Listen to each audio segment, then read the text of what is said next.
Asatoma Sat Gamaya Toma Soma Jyotir Gamaya Amrit Yoma Amritam Gamaya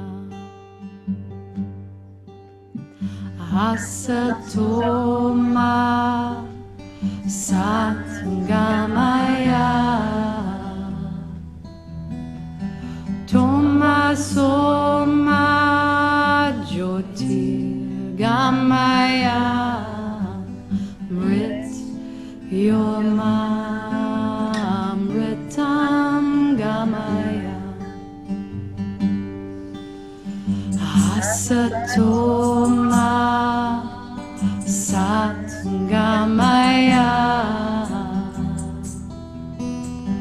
Toma Soma Jyotir Gamaya Mrit Yoma Amritam Gamaya Asatoma Sat Gamaya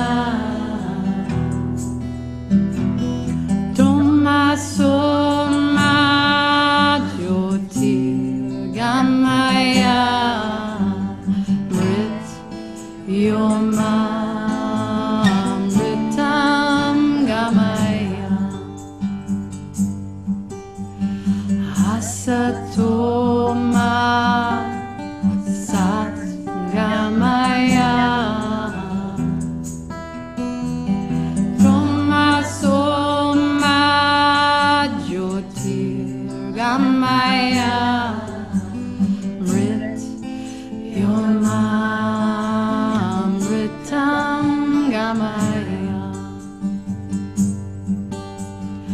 Asatoma Sat Gamaya Toma Soma Jyotir Gamaya Mrit Yoma Amritam Gamaya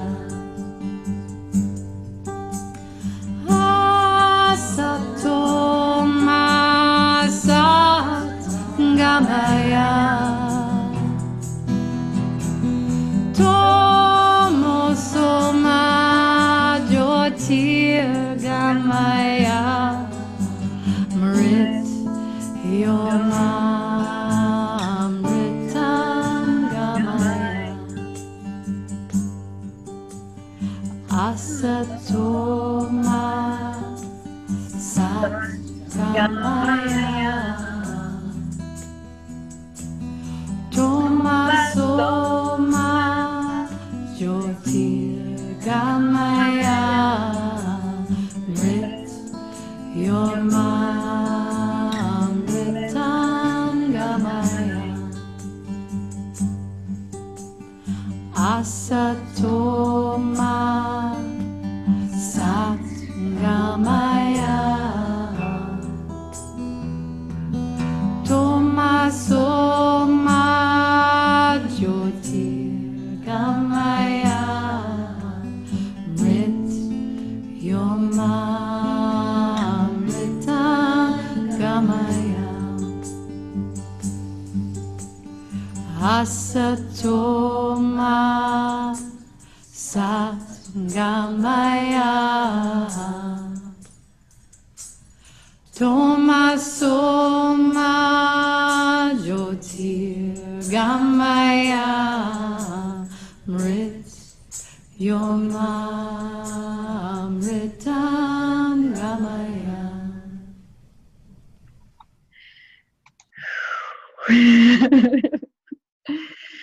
Feel like you have to come all the way back down and in. That is beautiful. Oh, we're going to go to the next one. Hold on. We got to pause. Pause. Samasto Loka. Welcome. Welcome to Soul Stories It is our second time gathering. And honestly, this afternoon, I was like, why am I doing this? What is the point? What is the point of coming here and like sharing, sharing what's going on in my world and talking to people about what's going on in their world? And like, there's already so much talking, why more? And of course, the answer is because I show up for myself first. When I make a commitment to myself that I'm going to be birthing something new or allowing creative energy to come out, there's a flow that begins and this process starts. And we think that the process is under our control, or we think that we know where it's going. And then our soul kind of takes over and brings us exactly what we need to be learning, or what we need to be healing, or emotions that need to be coming up. And suddenly we're in this ride, this wave of whatever our next expansion is. And for me, it's a big expansion. And so the stuff that's coming up has been big stuff. And yeah, I spent some of this afternoon crying. I was like, I hate my dog. I hate my dog. Why is my dog so terrible? And my friends remind me he's a dog and he's teaching me, and I'm trying to control him. And so I have a lot to learn. So when I was preparing to start the call, I sat here and grounded my energy and pulled myself, all the way in. And there's this moment that I believe, happens for all of us when we feel called into something bigger than we see or bigger than we understand. There's this moment where I try to put words to it, but my mouth is already like, oh, words, speak, make this a logical thing. How are you going to do that?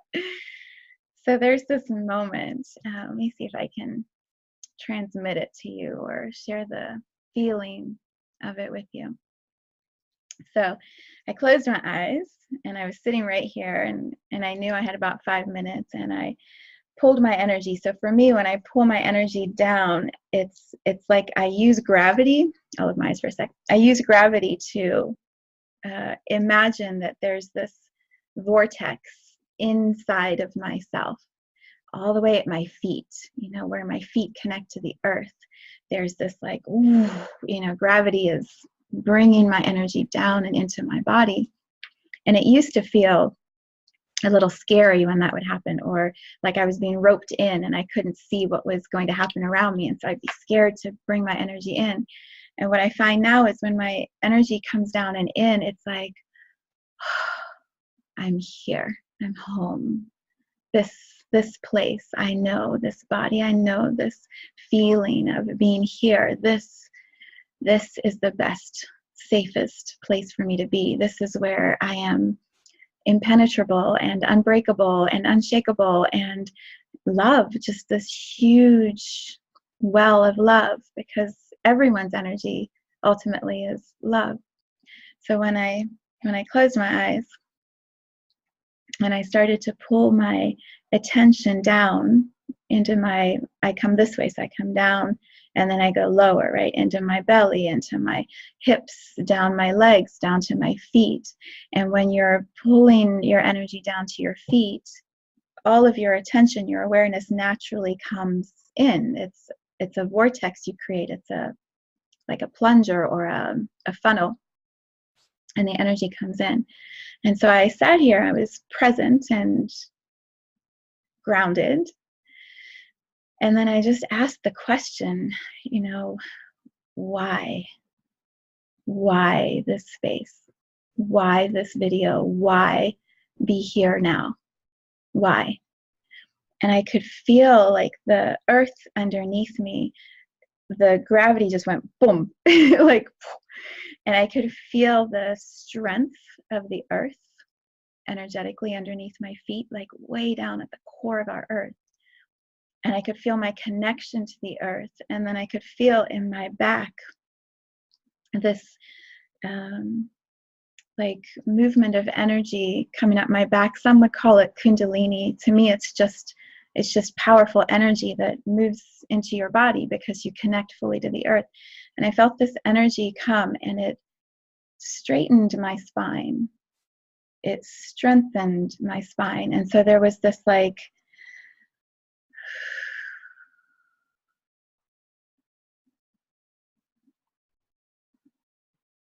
right? And the answer was clear, and I felt the answer. So it wasn't a thinking thing, because my thinking mind would go, well, because you said you were going to do it, and so you're supposed to, and you have a commitment, and you're supposed to show up. Like, that's why you're doing it.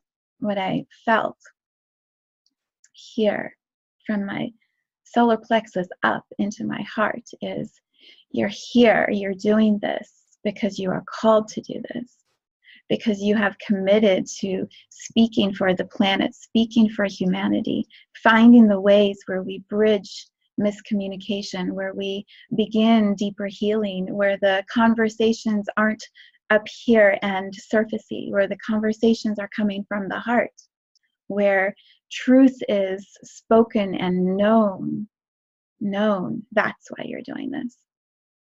And you do that for yourself first, right? We do that for ourselves first. So, so when you do that sort of strengthening from the inside, you're glued to your chair. Like, there's no getting up from this chair right now, because there's apparently things that need to be said, expressed, felt. There are things that need to be felt. So the song, the chant, right? The Asatoma prayer, from untruth into truth, from darkness into light, and from death to immortality. That's the journey every soul, human, is experiencing here. Everyone is born, and everyone is going to die, and everyone is going to go back to immortality. Everyone is going to experience darkness and light. Everyone is going to go into untruth in order to find their truth. So we're all doing this thing. Everyone. Notice how I do the swirl. We're all doing this thing. And when we keep swirling and we keep like stirring the pot, as my friend George says, when we stir the pot and we mix it up and we get into each other's shit and we get all stirred up, right? And people trigger us and we trigger them, and we forget in the stirring that you can just stop. You can just stop, and you can put yourself down in a chair and you can ground your energy to the floor, and you can pull yourself in, and you get really still, and you can strengthen. And then the answers, they're felt. They're not up here, they're felt. There's a beautiful card. I'll have to see if I can find it later. So funny. I looked at my tarot cards and I'm like, I should bring those down. And then I left them upstairs, of course. There's a card that shows, I forget the exact title of it, but it shows this swirling vortex. And it says there, I think it's called change. The card is called change. And it says there's so much change happening.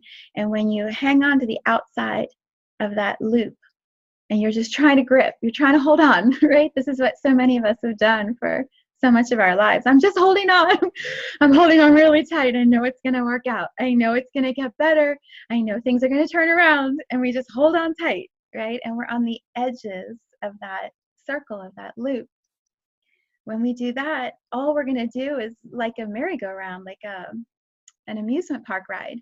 You're just going to hold on. You're going to keep spinning, keep spinning and spinning and spinning. And so when we go to the center, we move into the center, then the swirl goes around us. It goes around us. And we're in the center, creating our lives instead of being attached to the outside and spinning around our lives. So that is what we're going to explore today.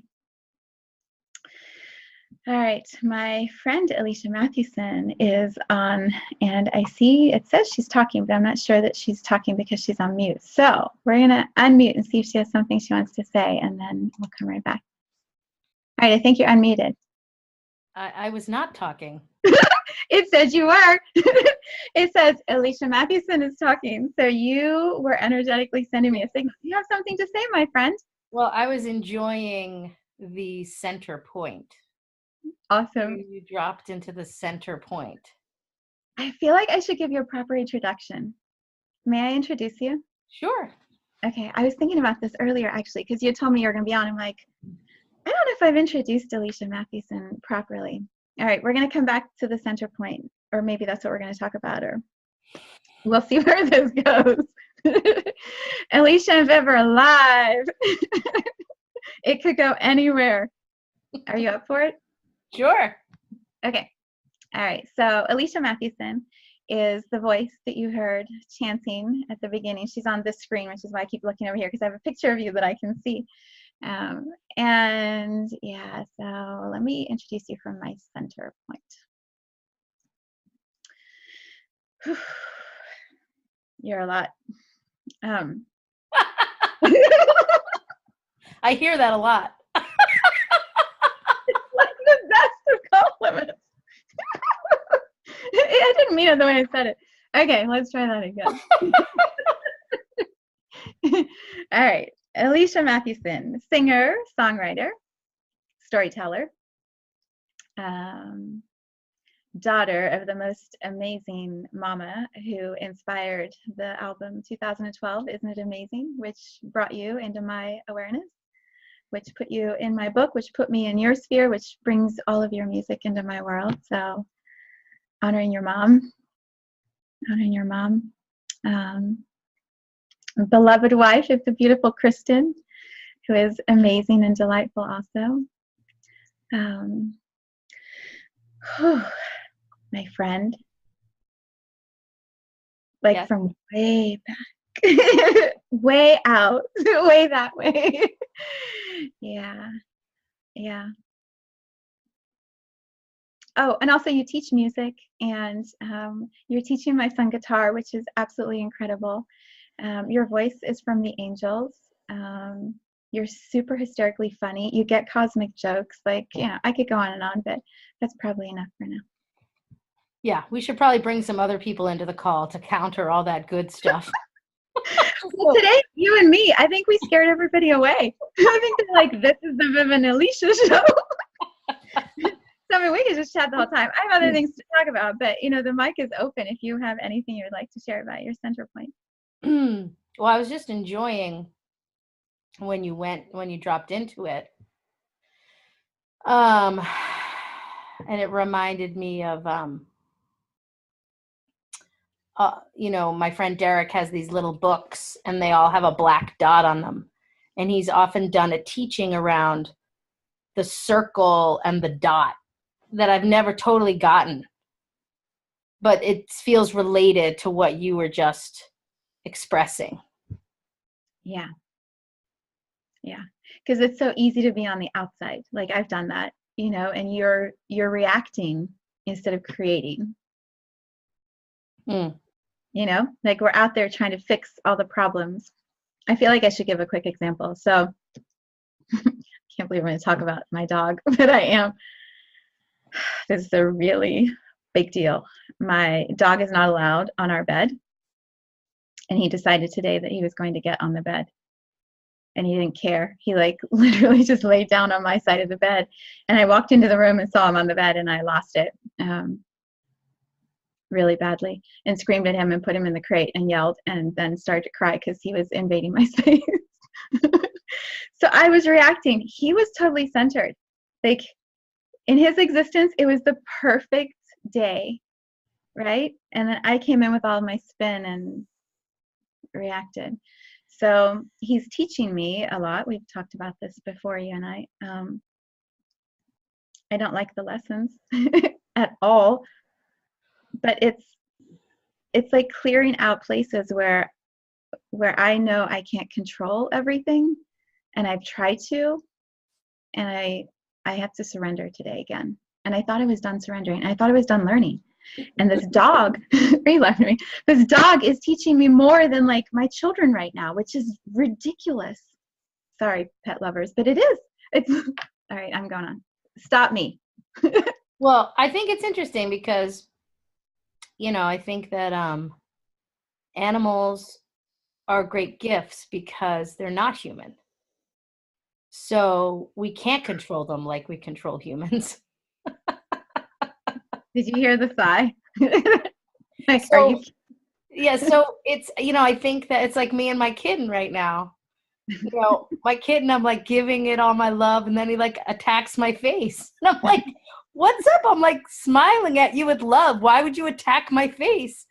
But I don't know what he's doing. He's just playing probably, but I'll take it personally, but he's not taking anything personally. He's just existing. He's like breathing and eating and pooping and like being who he is. And we're the ones that make it complicated. No. Humans are like unbelievable at making things complicated. So, yeah, you had a whole idea of how your day was going to go, and you were so psyched all the people in your life had dissipated. Well, guess what? That's There's the dog. Yeah. So one of the things I was sharing with Alicia, we talked earlier, and I said, I had like so many people in and out of the house from last Tuesday until yesterday, and it was awesome. And I love all the people in and out. But like this morning I got up and I'm like, this spacious day, I can meditate, I can write, I can create. And instead I literally could not stop obsessing over the fact that the dog was on my bed. Yeah. I'm human. Well, and also, just to go really deep, nothing is ours. This idea that it's your bed, this idea that it's your bed, that too shall pass. Like, this is what we do. My house, my car, my bed, my job. It is my bed. I'm not getting on the damn bed.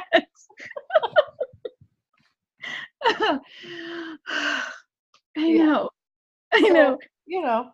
So Okay. it's all this asatoma, satkamaya. You can go deep again. Sorry. What is it about? It's not all of our stuff. No, it's just you should probably mute me soon. No, this is helping me. Laughter is so good, and I've been so upset. Like, this is helping. So apparently you're like guiding me here on this animal. Well, I think that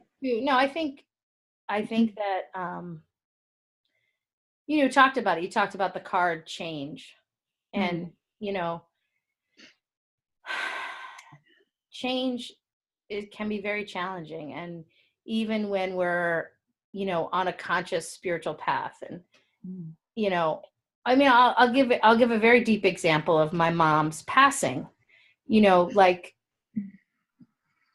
here I was like on a path, and I was like thinking I'm going to get to control, when she dies, and I'm going to get to be there. And, we don't get, the more we attach to we want the things to be, the less they're going to be that. So like your need for your dog to be a certain way is what is creating your dog exactly as it is. I get that. Like, I do. I get that. And also, like, it's so hard to change the behavior sometimes, the expectation. Right. And so, maybe you get rid of the dog. I mean, I don't know. But the suffering you're creating for yourself trying to change the dog. Yeah. That's that was my whole thing with the kitten. Like Marley might hiss at the kitten for the rest of our lives. I'm totally okay with Marley hissing at the kitten. Marley has every right to hiss at the kitten. That doesn't stress me out. Marley's just hissing. But it's much more stressful for Kristen. So I'm like, okay, well, we're either going to accept what it is or we'll get rid of the kitten. But like being in the suffering in between, that's just a waste of energy as far as I'm concerned. I know, and I'm bringing the suffering here. Like, I need to let it go. I need to let it go. Yeah, well, it's all good. It's funny, isn't it? And, yeah. No, you first. Well, I think also animals pick up on our subconscious energy. I agree. So I watched my nephew with my kitten, the kitten wasn't jumping around when my nephew was in the room because my nephew was totally in his body. He was totally focused, totally still. People think little boys can't sit still. Little boys are actually totally in their bodies. Yeah. And the Agreed. vibration of the planet is so messed up, they have to keep moving, right? And then they get diagnosed with ADHD or whatever.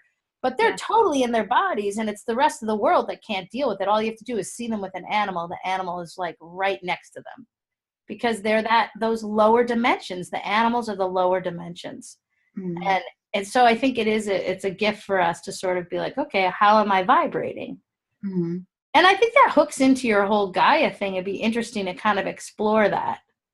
Evolutionary. Have you found your life as a dog yet, Viv? Nope. Can you give yourself a session?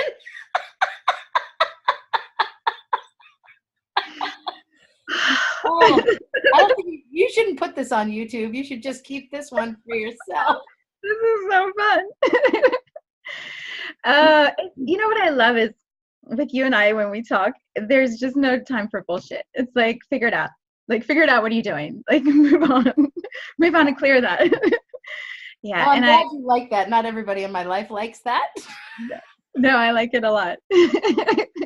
I like it a lot. And, you know, I remember, I'm just going to go back for 1 second because this feels relevant. One of the things I wanted to talk about, I mean, there's lots, but one of the things was how we want people to be at certain places in their journey to match where we are in our journey, or we think they're going too slow, or they're going in this direction. We want them to go in this direction. And we get all caught up in their journey not being where we think it should be instead of focusing on our journey. And I'll use me. I have put expectations on lots of people, right? On clients, on friends, on family, on my children, on my husband. Like, why are their journeys not where I think they could be by now? You know, like they're behind, or they're on a left turn instead of a right turn. And our dog Star has been this teacher for me. It's like he's got his wounds, he's got his things he's going to work through, and I can't force his healing. I can't, like you said, I can't control him or force him to be one kind of dog when he's naturally on his own path going the other way. And the surrendering to that, like, I've cried so much over this dog.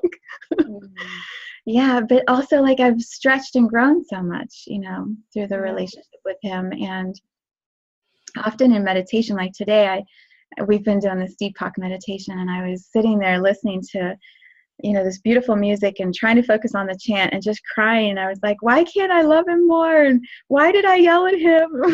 You know, and I'm sure every parent and every pet owner has had this moment where you feel so inadequate, or like there's something broken in me that I can't love him. And what I cleared, or what I felt over the course of the meditation, is he's teaching me and I'm teaching him, and let that just be enough, you know, and put my boundaries up. If there are things I don't want, like if I don't want him on the bed, it's okay to say, you can't be on the bed, you know, and correct the behavior.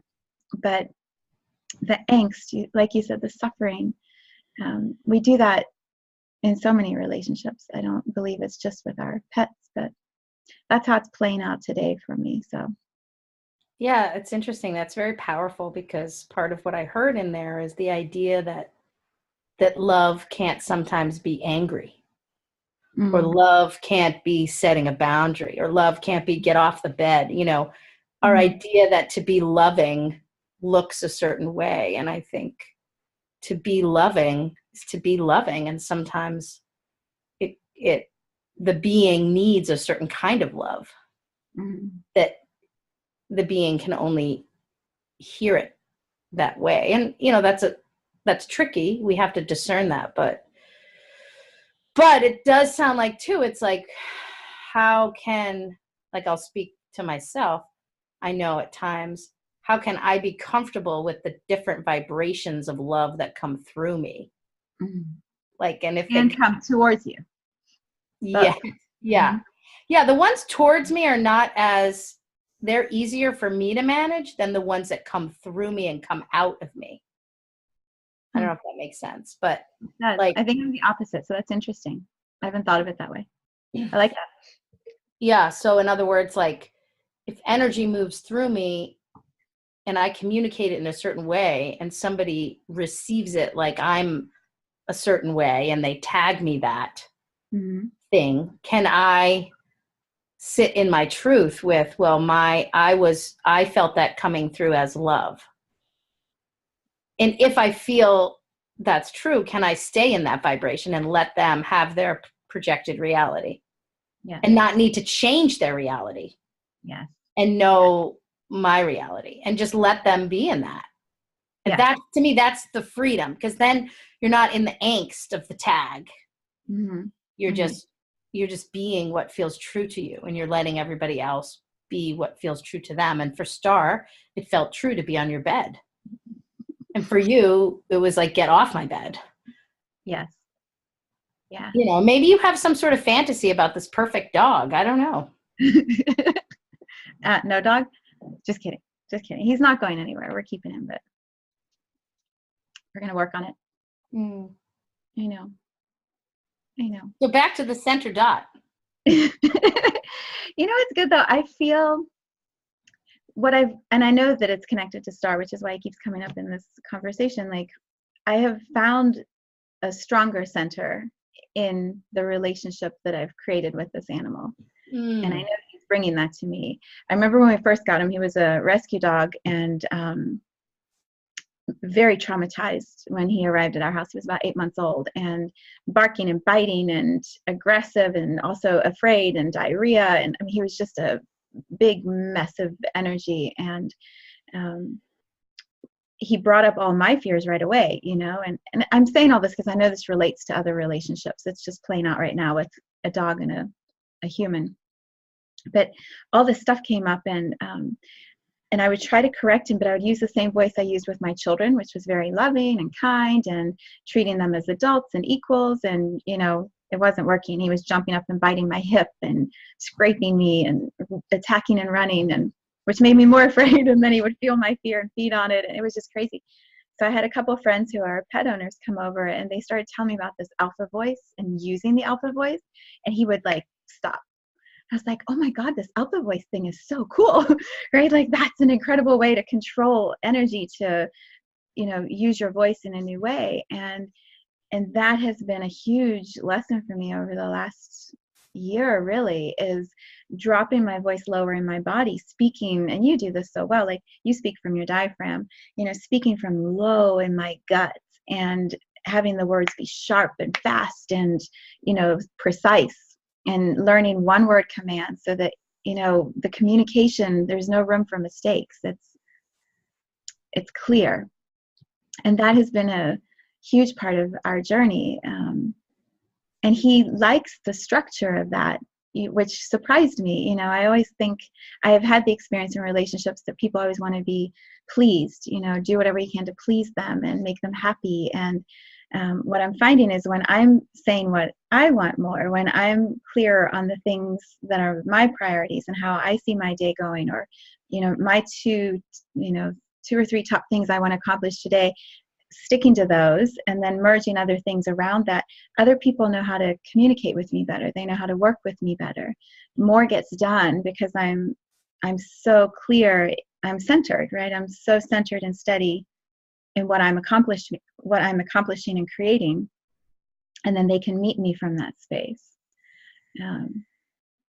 So yeah, I mean, this is good to reflect on the things I'm learning from him, and now we're at the next level, which is he wants to own the entire house, and I'm saying no. Well, yeah, it's great to hear your reflections on that.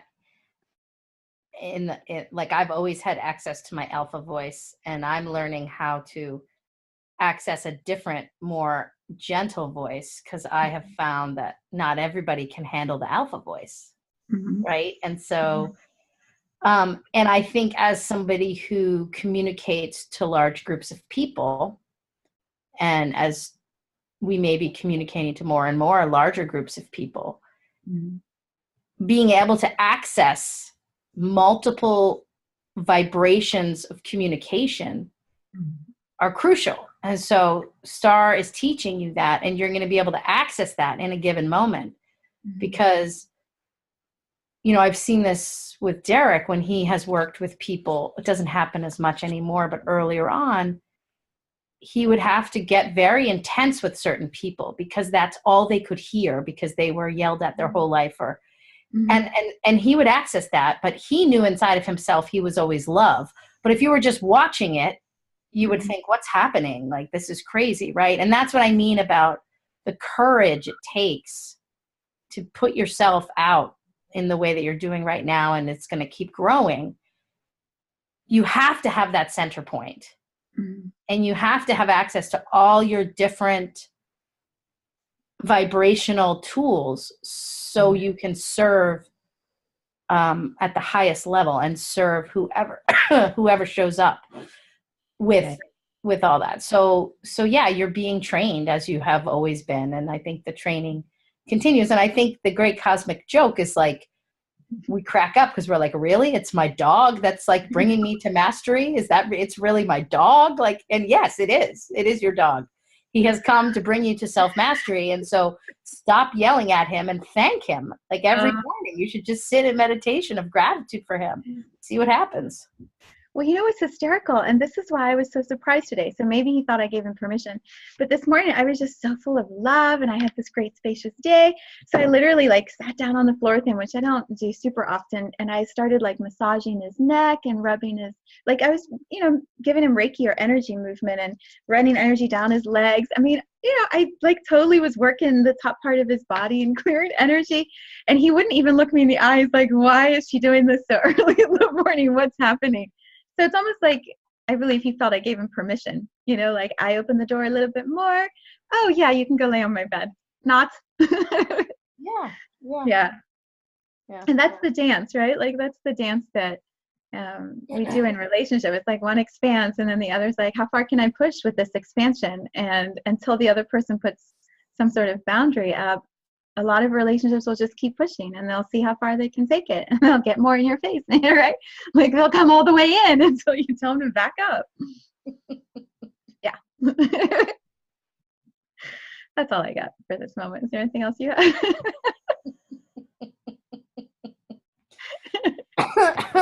No. All right. I was actually going to define soul stories. So any other questions from you, my dear, beautiful friend? Well, We're going to do a dog analysis.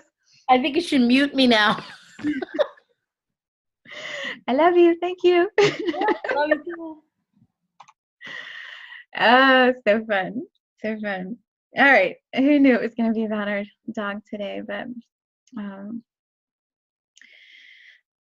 yeah, what I realized when I was hanging out with Star, I felt so guilty about the yelling at him that I took him down to our little field that we have at the bottom of our neighborhood, and I took him off leash and I was like, go run, go play. And he started running around. He was playing all over. He was having the best time. And I was just sitting there, feeling like this appreciation for his joy, his ability to let go of the fact that I screamed at him and just be present in the field, and just like watching his movements, his speed, his power. Like it was just a beautiful contrast, right? So here he's in my bedroom invading my space and I'm super angry and ready to cry and then crying. And then I'm outside a couple hours later, same day, same person, same dog.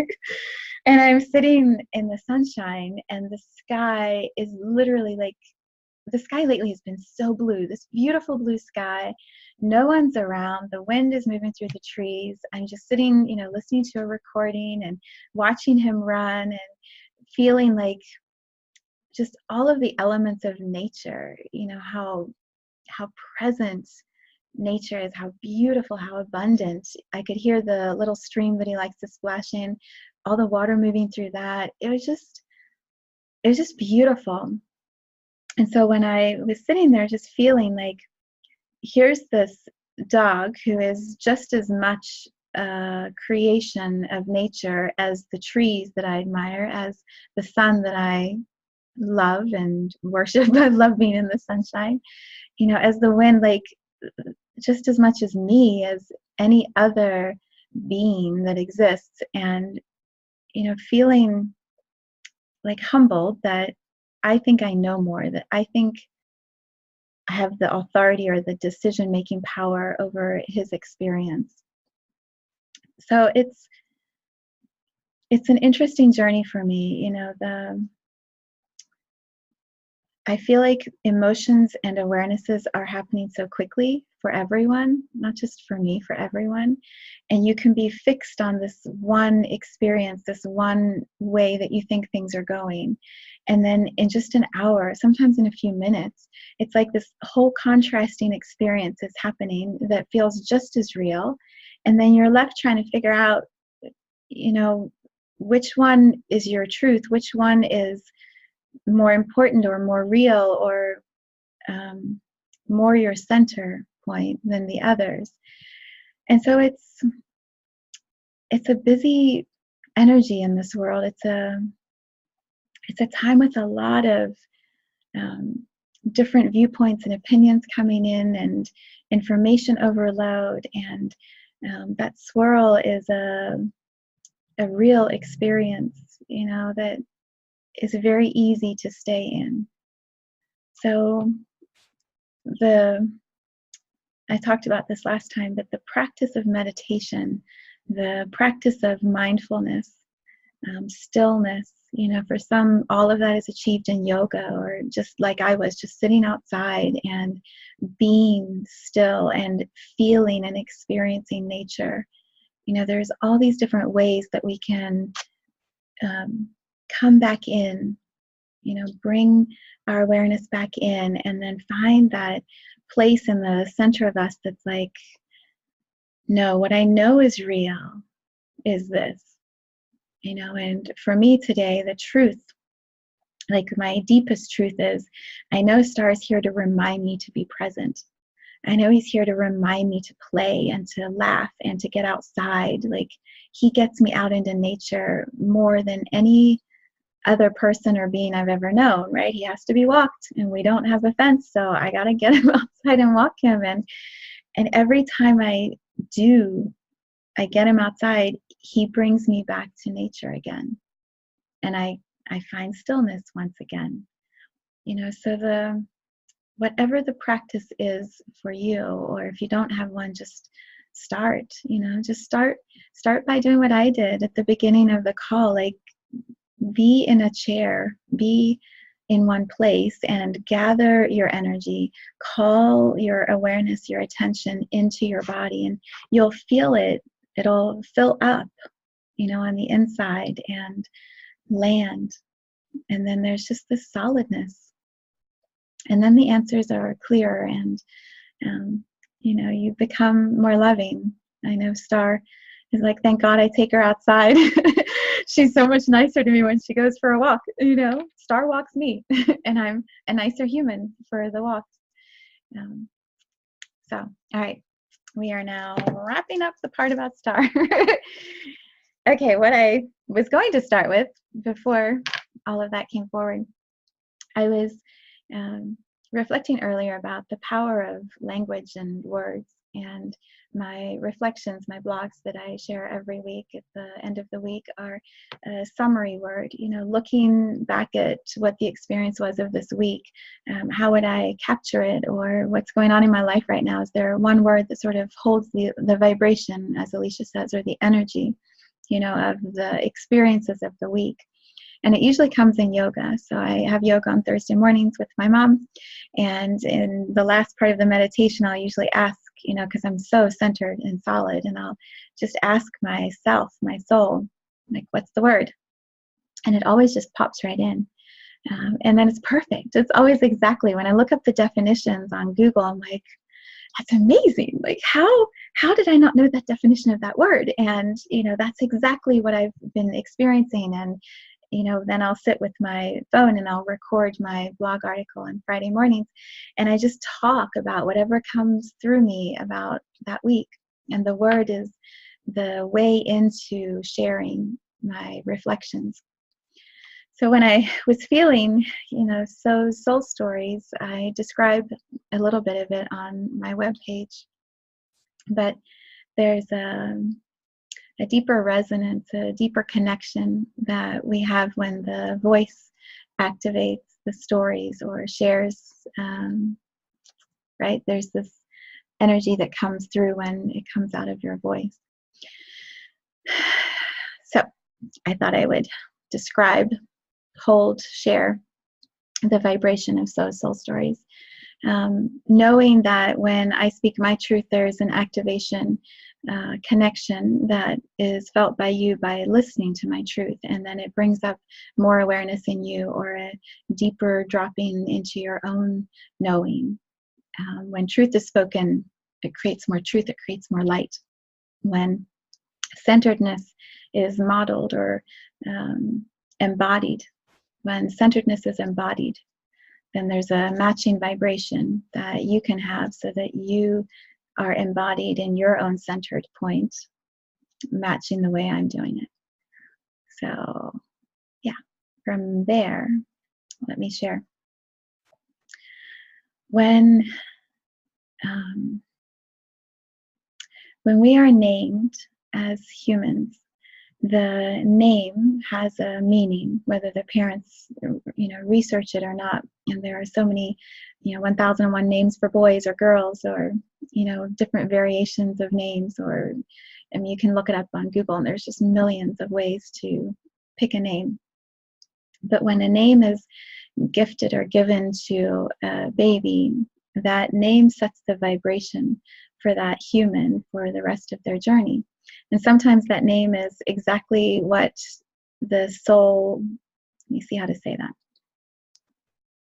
Sometimes people change their names, or they adopt nicknames, or they take on names that are a deeper representation of their truth, right? So Native American names, I have several friends who are not Native American, but they have been gifted these names that are a deeper representation of their vibration, their energy. And sometimes when people change their names when they're older, it's because the stories and the patterns that came with that earlier human name don't resonate anymore with who they've become as an adult. And so the name is very important. And I often begin my coaching sessions with a client by asking, tell me the story of your name. Tell me how you feel about your name. Tell me who gave you your name. Tell me if there's a lineage to your name. And I usually start by saying, I'll tell you my story of my name. So my birth name as a human is Vivienne, and it's Vivienne, which my mom was very insistent upon. It was not going to have an A-N. It was going to be the British spelling. And I hated her for a long time for it, and then I love her now for it, because I love the flow of the letters in my name. I love that there's 2 of each letter. So usually when I begin a session, this is how I describe, my name, and it's this beautiful opening between people. When I share the story of my name, and then you're able to share the story of your name, now we're talking from this level. We're not up here, we're talking from this level.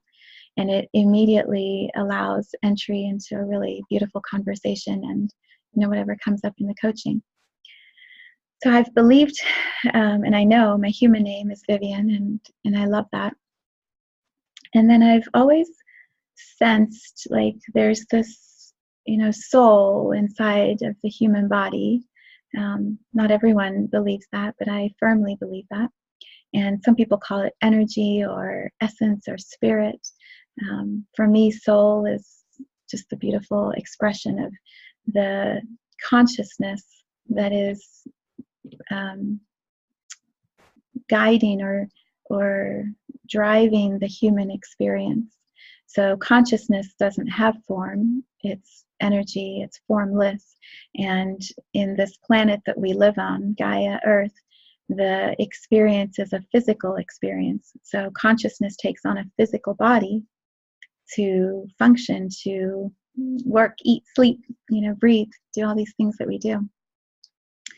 And when I've read stories about past life regression, or people who have, had beautiful ceremonial experiences or deep meditations, Buddhist monks, like all these beautiful humans who have somehow tapped into the knowing of their soul, and then even deeper, the naming of their soul.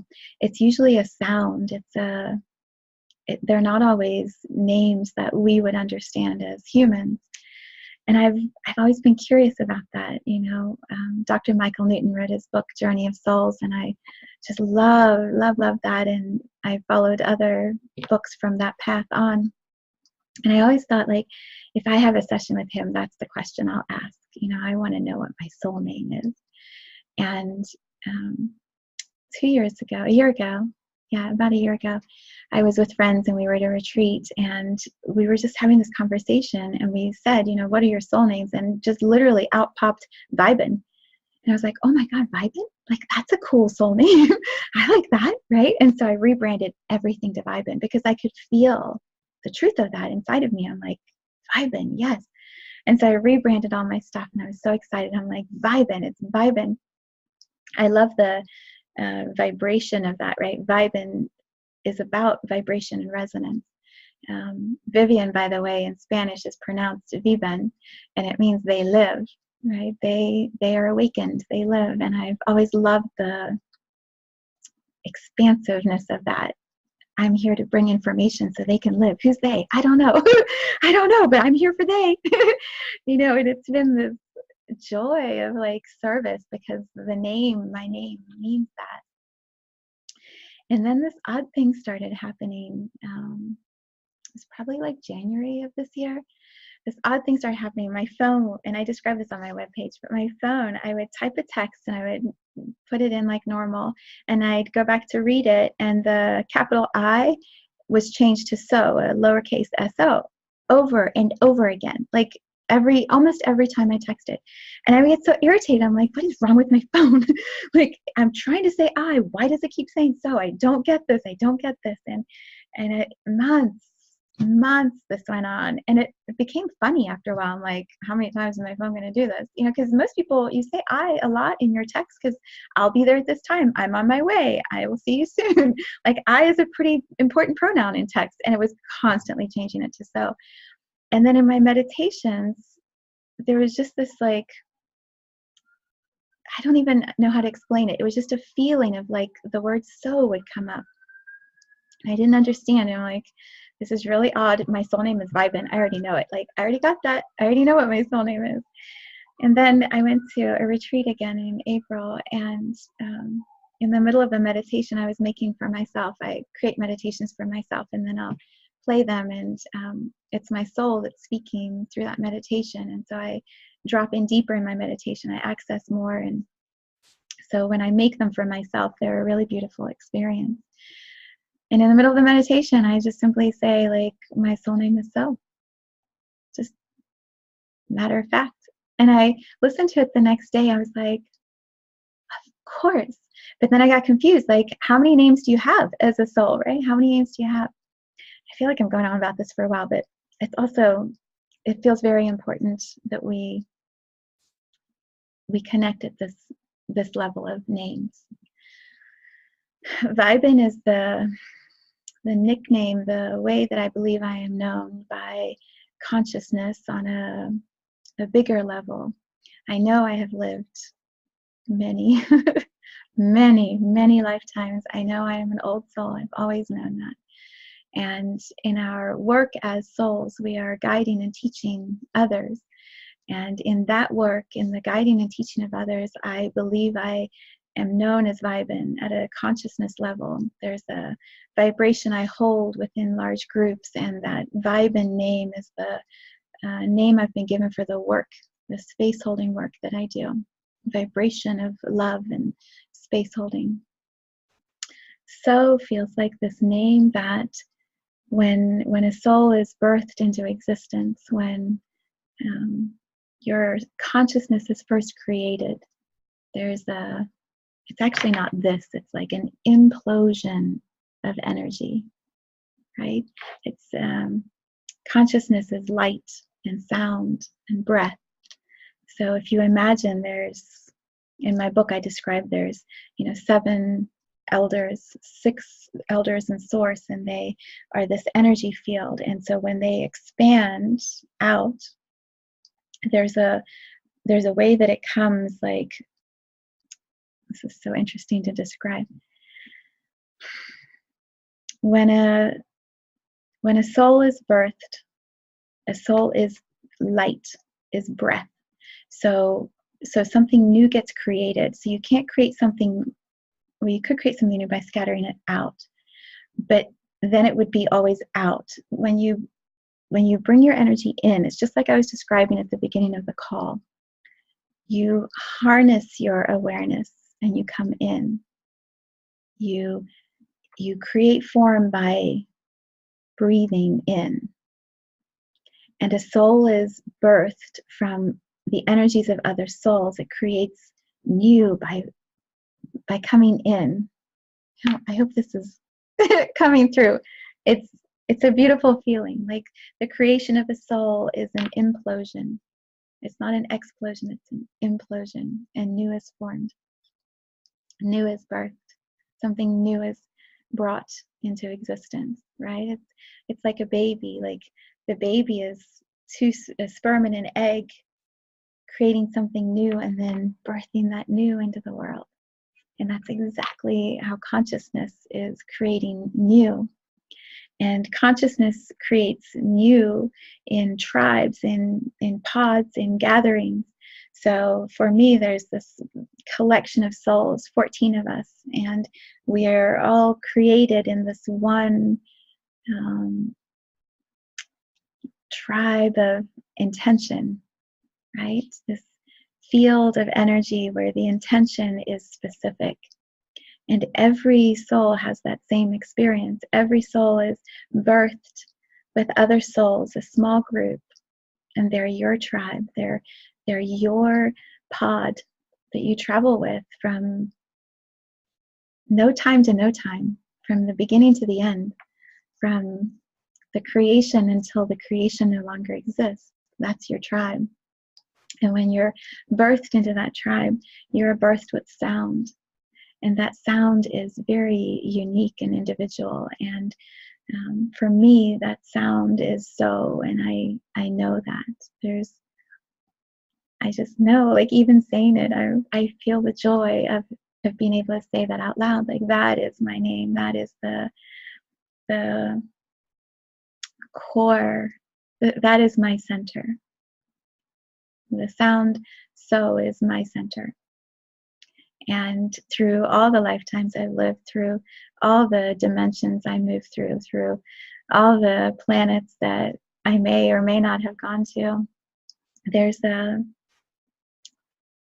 certainty, there's a knowing that I am this sound, this vibration.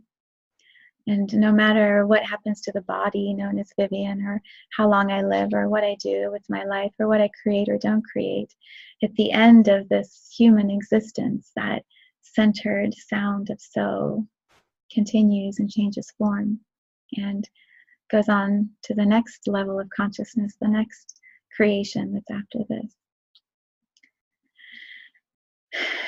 That is the sound so. And that is the vibration, the space holding that I bring to these Tuesday nights. It's a infinite, really deep place inside of me that is filled with wisdom, filled with stories, that recognizes truth, that recognizes others' stories, sometimes, often before they recognize the stories for themselves. And it's kind of like when I said to Alicia, like, you're a lot. You know, I've had people say to me, like, stop telling me my own stories. And it's because the stories are their truth. You know, it's part of what I bring. It's part of what I bring. And this space, so soul, I've defined soul, right? It's this energy that is consciousness that continues. And stories are simply the constructs, the images, the perceptions that we assign to things that we know and things that we don't know. And if we know them, if we know those things are true and real, then the stories, they come from here, right? These are the old stories that people tell around the campfires. These are the old stories that have been handed down, You know, the stories when you're at Thanksgiving dinner, like last weekend, and everyone's like, remember the time where you threw the mud at the wall and you made the wall dirty? That is like a story that has been retold in our home so many times. And it's a true story. And we all know it's a true story and no one can argue it, right? Those stories, they resonate, they land, they're in here, they're down low. And you can feel that. So when I share the story of my birth and I share the story of my name, because it's coming from my centered knowing and steadiness, there's a resonance in you. When we tell the stories that are handed down from fear, right, or collective consciousness stories about illusion or reality that isn't actually real. So I'll think of an example. So funny, I'm in a space of truth, so I can't think of a story that's false. Shit, there's got to be a story. Oh God. Okay, we're gonna run out of water. This is a perfect one, right? This is perfect. And I know I'm going long here, but this is important. So the earth is running out of water. It's running out of water. The earth is dying. She's dying. Her climate is changing and she's going to be uninhabitable and the whole world is going to just end. Right? Like that's from here. That's from fear. That's from limited thought. That's from collective people who are saying that there are not solutions available to help humans, you know, heal the places where our planet needs some support. My truth. And this is, again, what I bring to the space and what I invite you to bring your questions in so we can have these kinds of conversations. My truth, our planet is abundant. Abundant. Always abundant. There is always new life forming. There is always regeneration and recycling happening in the oceans, on the land, in the trees. And there is a co-creation that happens with humans. So when humans are focusing on the fear and creating more drama and creating more disaster and talking about how terrible it is and blah, right? You can feel the contraction in your body even as I say that. More of that gets formed, more of that gets created. When a human leans back and says, I know that this life is good and that this planet is co-creating with me. I feel the strength of the planet underneath my feet. I can take action because I've got this strong spine, right? I can take action. I'm called to step into action. And because I come from my center point, it's really inspired action. So now I'm unstoppable. Now I can get together with other people and we can come up with solutions that are going to heal this planet, that are going to find ways to get water to those who don't have water. This is exactly how the indigenous people, the tribes in Dakota, right? Like they gathered, they stood firm. They're like, no. This is the calling to action. And we have the strength and the power to tune into what our planet needs and then create the action that supports what she needs. But we can't do it when we're up here, when we're worried and thinking and when we're hanging onto the edge and the swirl is going round and round. We can't get much done. We're in reaction mode, just like I was with Star. You know, when you pause, like I did, when you go outside and you sit, hit your butt on the ground and you feel the earth underneath you and your voice drops lower and you feel the sun and you look at the trees and you hear the water and you know all is well, then you can create and you can birth and you can bring new. And the planet is already amazing and getting more amazing.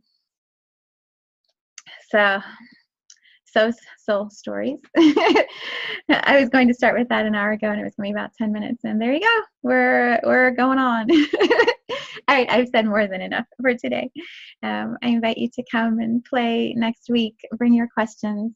If you don't want to ask a question, you can just email it to me and we'll talk about it that way too. But it's way more fun when we can dialogue like Alicia and I just did. All right. That feels like a lot. I am going to play because it's next on the playlist here, and I'm just, in love with all of Alicia's music. So you're going to hear a lot of Alicia for a while until she tells me to stop playing her stuff, or until I decide that, she's maybe writing new stuff, and we could listen to the new stuff. I am going to play Samasta Loka, and this is for my daughter who played this when she came home this weekend. She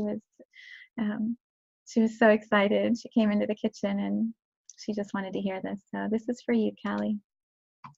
All right, let me see if I can get the right screen to play this time. Last time, I am hoping you are seeing this. Samasta Loka. May I be at peace. May my heart remain open.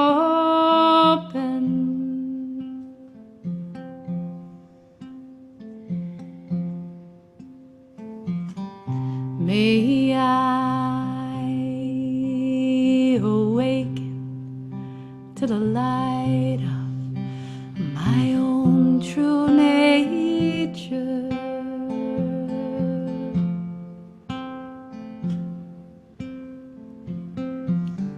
May I be healed. May I be a source of healing for all beings.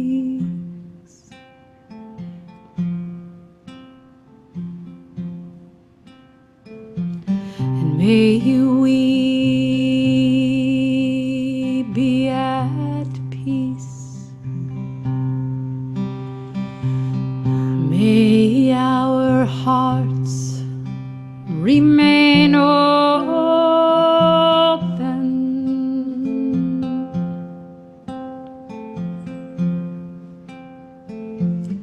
May we awaken to the light of our own true nature.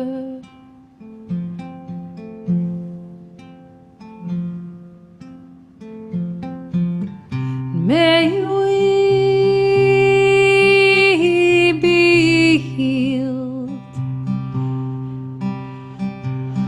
May we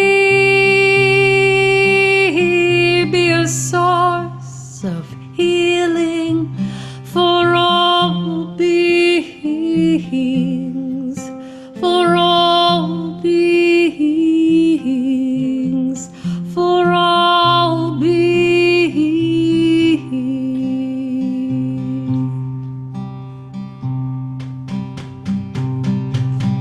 Samasta Loka Sukino Bhavantu.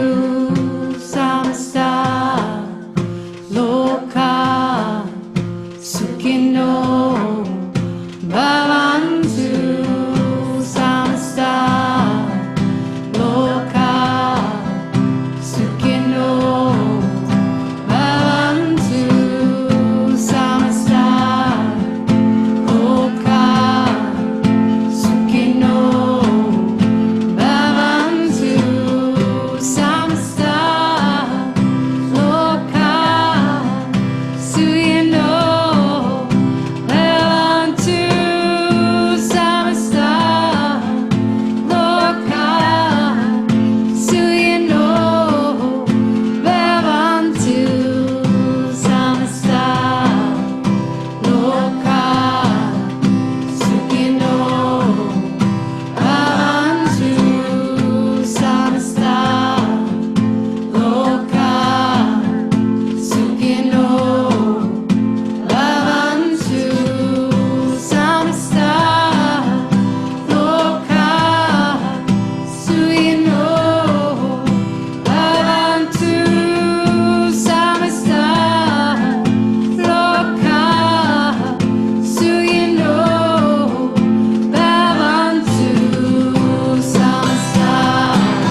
samasta loka sukino bhavantu. Om Shanti, Shanti, Shanti. Mhm. Whew.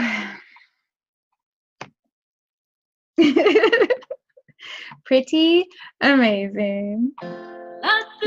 You'll get another one. Thank you. Thank you. Thank you. Thank you, Alicia. Thank you for watching, for listening, and yeah, may we heal the world. So much love.